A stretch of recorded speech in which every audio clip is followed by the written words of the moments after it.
Many thanks for watching. This is Breakfast Central. Now we will begin with the front pages of our papers for today. And it looks like we're starting with West Africa, Nigeria, Joe. That's right. We're starting with The Punch. And that's the first place we're going to this morning. The Punch, you would find it right there on your screen. The headlines says, uncertainty reigns as 3,600 delegates arrive in Abuja for PDP convention. Only PDP chairman has right to supervise convention, according to Oyetibo. PDP convention on track, APC's collapse imminent, says Fintiri. So you see that story, the headline right there. But hey, don't confuse that headlines with the pictures that you can find there on the screen of so many people walking. Now that picture is actually to the story which talks about migrants in a caravan to the United States to seek asylum and refugee status en route to Mexico City in Villa Camaltition. Yes, that's what you find. So it's about Mexico and it's about the United States. You have migrants who are crossing and moving straight to the United States. It's kind of like a big story. It's actually a big story, I would say that word, because it's something that's been trending all throughout yesterday up until this morning. And you could find the details of that story in the Punch newspaper. Why is it there? Well, go read and you will be amazed at what's happening. Let me also tell you that you find other stories inside the Punch. The big one, page 8, 21 billion naira, 14-bed Aso Rock Clinics construction begins November. It actually starts November 1. It's built to end next year, and of course it will be commissioned. We'll talk about that later on in our top stories. We'll also have government workers' future shaky as 20 states shun contributory pension scheme.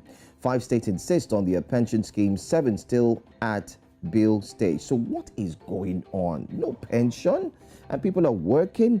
Well, you can read more, enlighten yourself, know what these states are doing and why they are not actually remitting or actually taking care of their pension funds. We also have a little one. Let me take one more at the bottom there. Suspected cultist caught with pistol in Ogun school during exam. Now, I believe this is a secondary school where this just happened, but it is a very sad situation. Even at the higher institution, even if it's a university or a college, this is a really sad story. It's quite sad. All right, that does it for me from The Punch. All right, moving from The Punch, let's go to Liberia. We're looking at the front page of the front page. Liberia, at the upper left, you have UN Climate Change Conference UK 2021 in partnership with Italy. Now, a lot of African countries will be there. Liberia is going to be there. Nigeria will also be at the conference, but there's more on that from the front page this morning. Liberia's winning chances at COP26. Well, that's also the front page of the Liberian paper. Blustered by legacy of first, now you have the former Liberian president, Helen Johnson Sirleaf, continues to defy age, convention, and political norms as she turns 83. Quite. Wow. She still looks... She looks remarkable. Wow. I can tell you for her age. Wow, Joe. I mean, it says here, life after the presidency.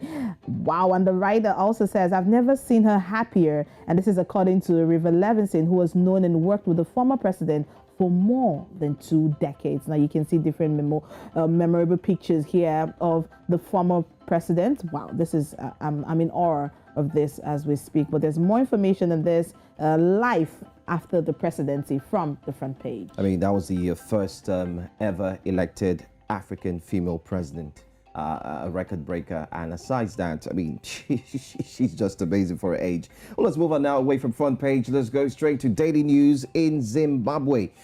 I don't know what that headline caption simply has got to do there this morning, but if you look at it, they say bottom power. That's a headline on the Friday paper at the top there. What a Love way from to start the Ghana paper. for Kiki.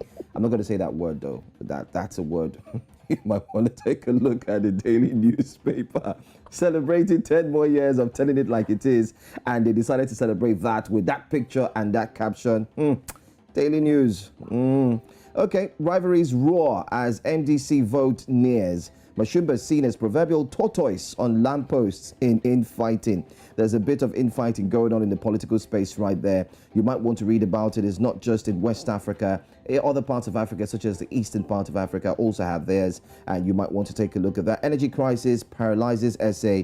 Take a look at all that story. That's all that, not too much, yeah, but that's just a little thing you have there front pages of the daily news. And let's wrap up with South Africa's Sowetan this morning. And Sowetan is all about the election that is coming up on Monday. You can see this picture here. It says ready, steady, vote. Now that is the IEC Election Center in Pretoria, ready for the big day on Monday when the 2021 local government elections will take place. That's the picture you're seeing here, with a rider that says political parties declare what it would take to get into bed, Joe, with rivals as the most contested election to date loom. That's what it says on page 4, 5, and 6. The nation goes to ballot on Monday to elect local governments. That's all the front page of the Sowetan this morning. On page 38, on the other side in the world of sports, the man to Shaku Shalulile, that's also there for you to read from the Sowetan newspaper this morning.